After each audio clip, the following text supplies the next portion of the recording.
Le 26 avril dernier, la galerie Ukami Design a accueilli un événement culturel d'exception, l'apéro art autour du thème « L'histoire du Vovo racontée par les maîtres ». Un moment de partage, d'échange et de transmission en présence des figures majeures de ce mouvement artistique emblématique de la scène ivoirienne. L'événement a réuni un panel exclusif composé de Mathilde Moreau, Youssouf Bat et Théodore Coudugnon, 3 piliers du Vovo. Devant un public attentif, les maîtres ont retracé les origines de ce courant né dans les années 1970 dont l'objectif était clair, décoloniser l'art en valorisant les matériaux et les techniques locales. Les étudiants des parents pauvres, parce que le matériel de l'école des beaux-arts coûte excessivement cher. Et il nous dit, bon, on ne peut pas travailler. Il dit, bon, allez dans la nature, prenez tout ce que vous voulez, venez travailler. Et c'est ainsi que nous sommes allés dans la nature, on a pris tout ce qu'on pouvait prendre pour travailler. Et l'atelier de l'architecture à l'école de beaux-arts était juste à côté de l'atelier de peinture. Un étudiant qu'on appelle Bonnie Guémien, qui allait dans notre atelier, et il se moquait de nous, il dit, mais vous, là, c'est de la sorcellerie que vous faites, parce qu'il y avait tout à terre, des feuilles, des écorces, du sable. Il dit, mais c'est du faux que vous faites, c'est du n'importe quoi que vous faites. Mais le point commun, c'est que c'était le même prof qui était encore là, Serge Lénon. Donc nous avons eu Serge Lénon comme professeur de peinture.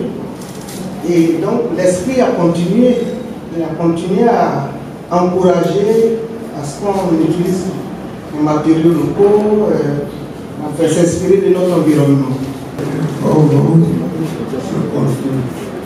Il est en train de se construire.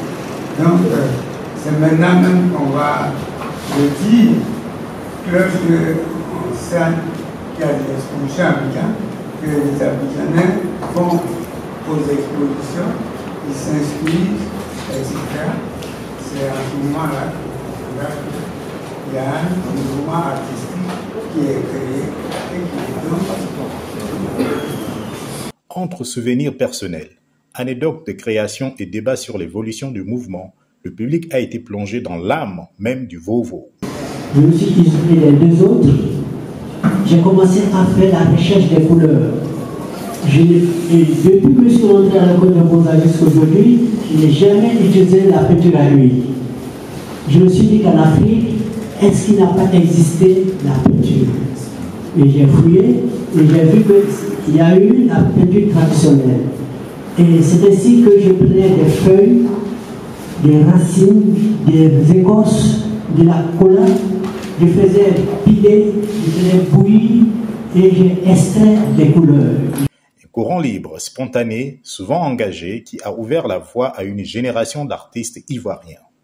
La soirée s'est déroulée dans une atmosphère conviviale entre partage artistique et rencontres intergénérationnelles. Des œuvres emblématiques ont été exposées, illustrant la richesse et la diversité de ce mouvement. Les participants ont échangé avec les artistes, questionné leur vision et revisité l'histoire de l'art africain sous un angle authentique et profondément humain. Avec ce rendez-vous culturel, la galerie Ukami Design confirme son rôle de passeur de mémoire et de lieu de dialogue artistique. Le Vovo, loin d'être un vestige du passé, continue d'inspirer, de questionner et de vivre à travers la voix de ses maîtres et les regards de ceux qu'il touche aujourd'hui.